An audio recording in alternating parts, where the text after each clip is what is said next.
비트코인을 블록체인 중심으로 보면 완전 욕조 안에 코끼리를 본다는 느낌이 들어요. 욕조 안에 코끼리를 넣으면 되게 어색할 거 아닙니까? 네. 미국의 이 세계를 잘 모르는 그런 관심이 있는 엘리트들이 보기에도 비트코인하고 이더리움은 좀 다르게 봐요.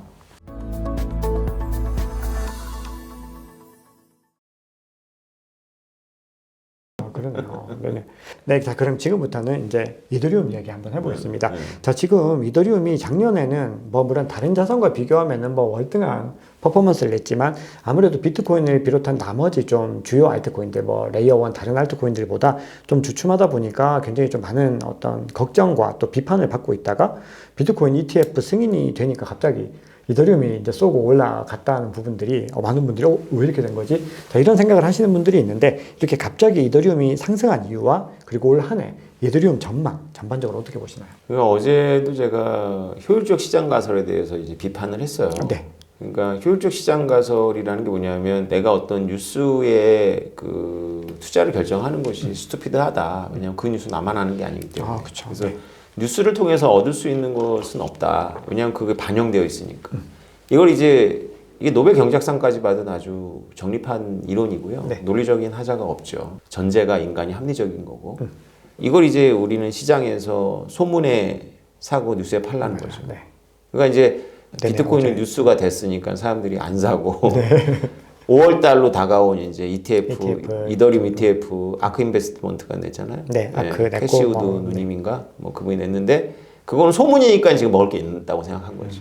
그래서 단기적으로 되게 교과서적으로 움직인 것 같아요. 그럼 그런데 이 이슈 더해서도 이더리움 올해 전망 자체는 전체적으로 또 좀 좋은 흐름 가져가실 거라고 보시나요? 올해는 괜찮을 거라고 보고 있어요. 올해 저도 이더리움 갖고 있고 500만 원 되면 팔까 지금 고민하고 있어요. 500만 원이 정고점이거든요. 네네. 일단 400에 하나 걸어놨습니다. 아, 정말요? 일단 너무 오래 기다려가지고 400 일단 하나 팔고 네. 갈라고. 그것도 400만 원 쓸 때가 있어가지고. 아니, 돈 많으시면서. 알겠습니다. 제가 자꾸 이 코인 그 포트폴리오 얘기하면 여러분들 좌절하실 거예요. 저희 이렇게 참고하세요. 저는 10년 전에 비트코인을 발견한 사람이고 이더리움을 거부하고 큰 데미지를 입었다가 2018년도에 이더리움 2~30만 원대 왕창 집었습니다. 네네.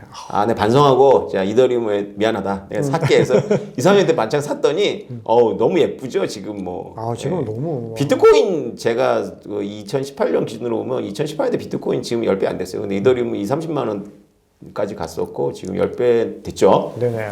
그러네요. 네. 더 갈 거예요. 그럼 이더리움을 더 좀 사랑스럽게 보고 계시겠습니다. 어떻게 보면. 그럼에도 불구하고 이제 제가 하는 모빅 프로젝트가 경쟁 상대를 이더리움 보고 있거든요. 비판은 이제 비트코인 맥시들이 저를 엉뚱하게 비판을 했는데 제가 머릿속에 두고 있는 경쟁 상대는 스마트 콘트랙 플랫폼이에요.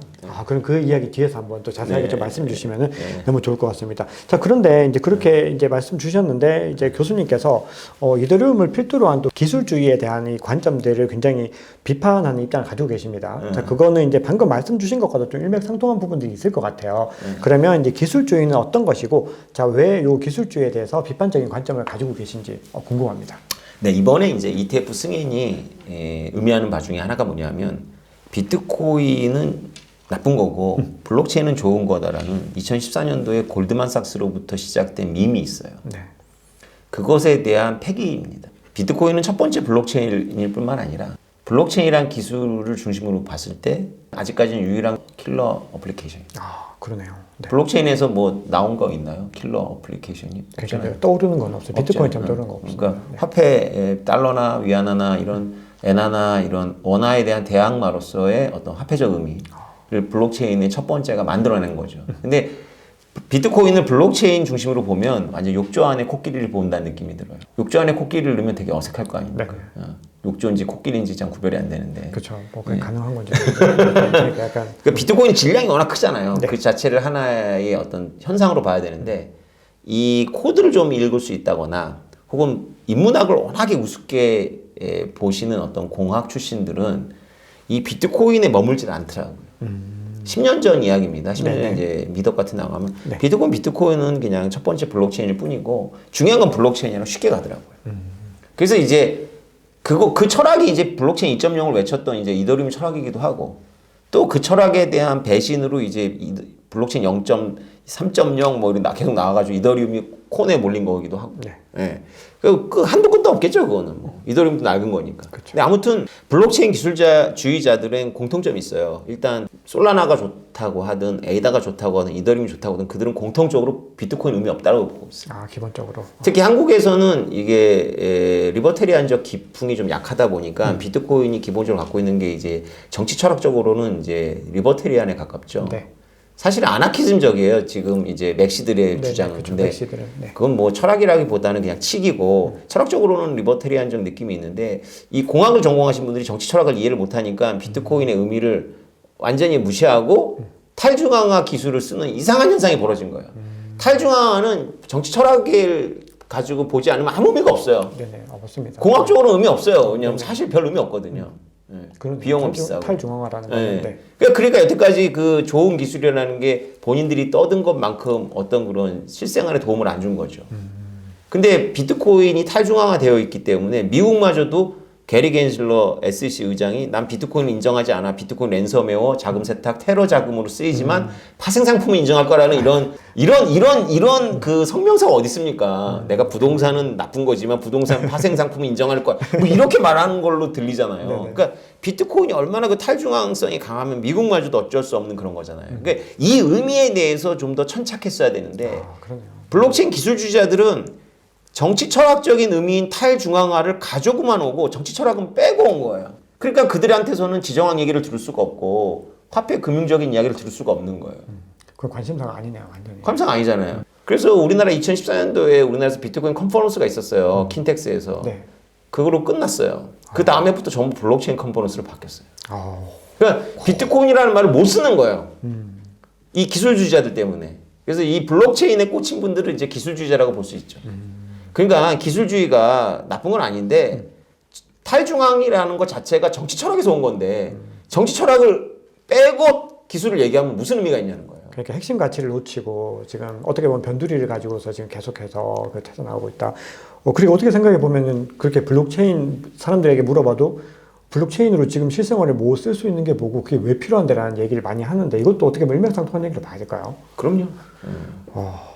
자, 그러면 그럼에도 불구하고 좀 많은 사람들이 이 알트코인이 이제 아무래도 이제 이 이더리움을 필두로 한 기술주의는 이제 알트코인에 이제 적용되는 부분들이고 그 중에서도 이제 레이어1을 필두로 많이 적용이 되는데 많은 투자자들이 그럼에도 알트코인의 경쟁력의 최고는 기술력이다. 이렇게 보는 분들이 많이 계시는데 그럼 교수님은 알트코인을 움직이는 힘이 뭐라고 보시나요?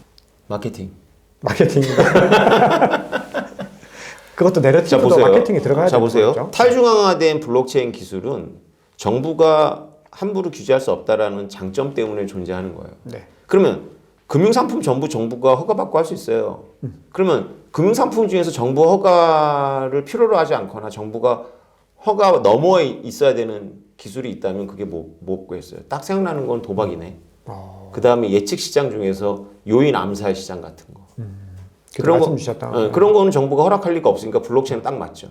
그럼 만약에 생각해 보세요. 이더리움이라는 기술이 있는데 맨날 스포츠 경기 예측이나 하고 그 다음에 요인이 죽을지 안 죽을지 배팅이나 일어나고 한다면 이더리움 어떻게 보여요?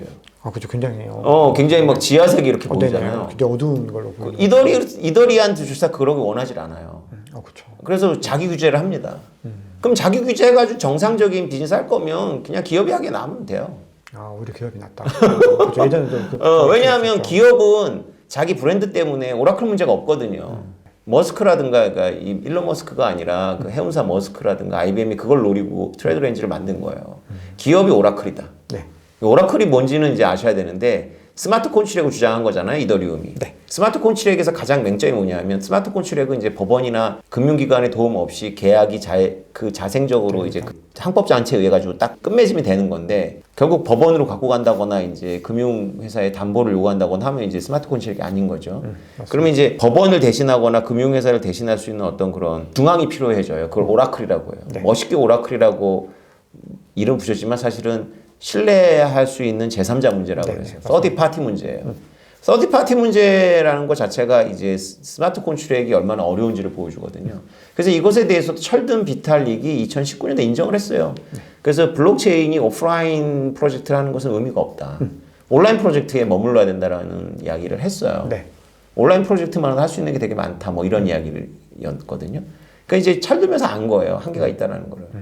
그런데 우리가 그 오라클 문제를 해결할 수 있는 그런 시스템적인 제안들을 많이 하지만 현실성은 많이 없어요.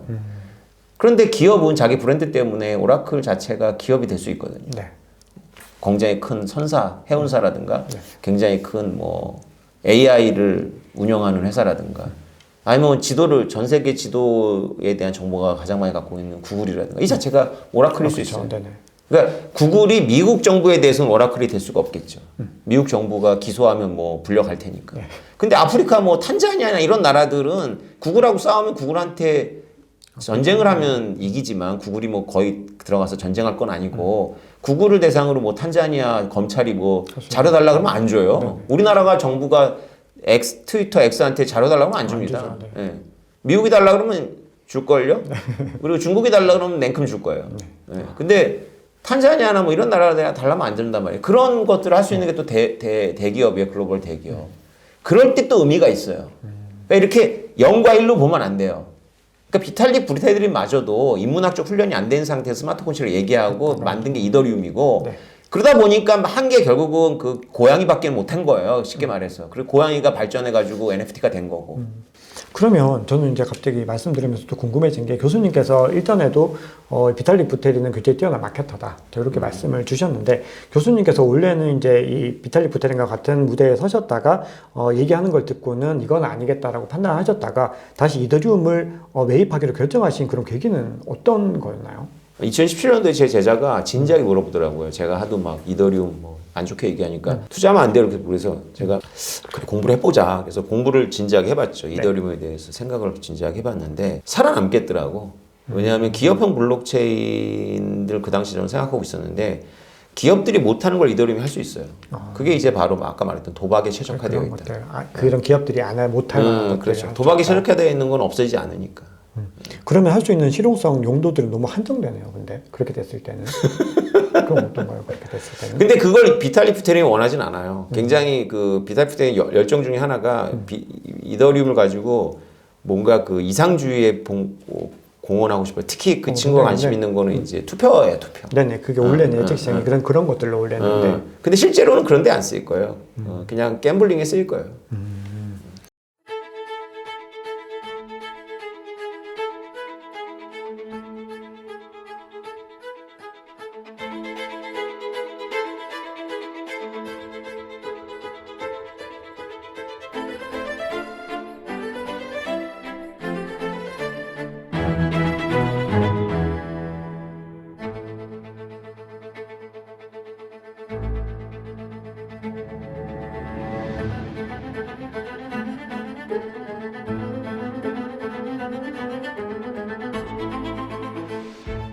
알트가 독립적으로 자기 시장을 만들지 못해요.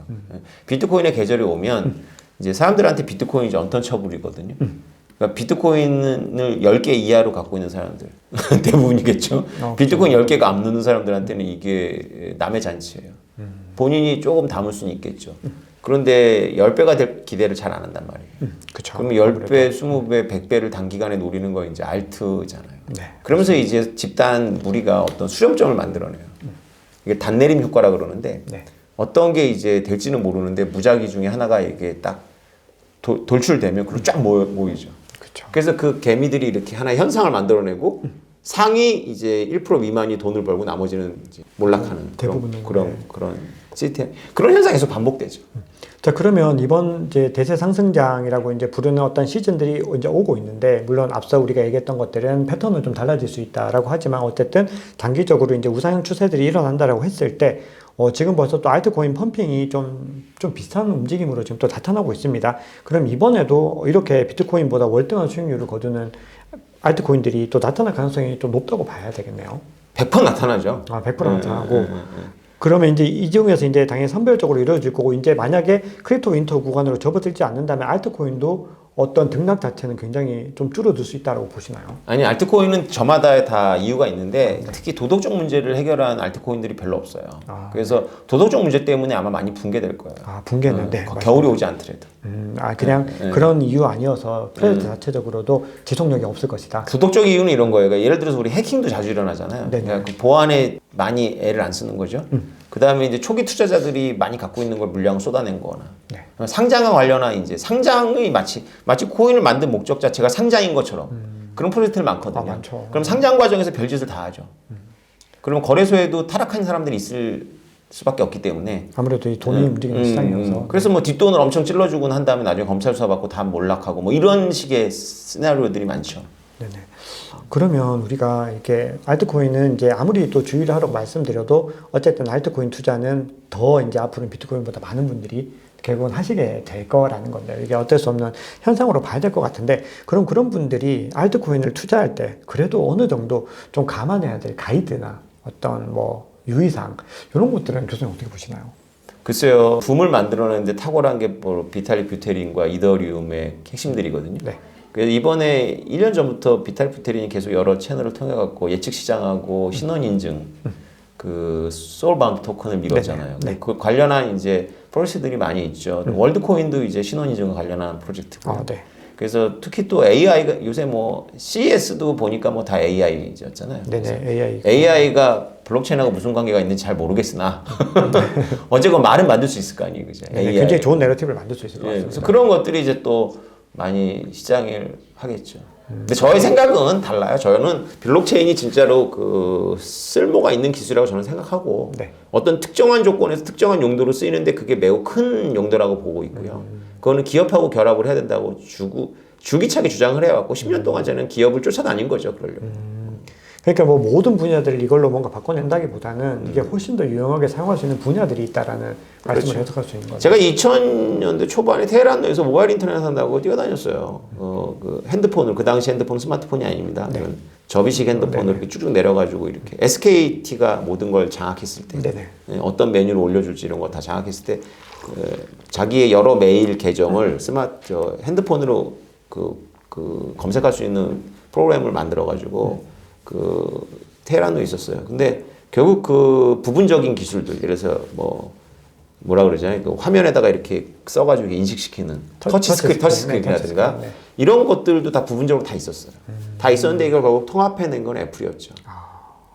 결국 부분적인 것들을 결국 그러니까 저는 맞았어요. 모바일 시대가 왔고 사람들이 모바일로 모든 걸 해결하고 모바일이 가장 중요한 컴퓨터거든요.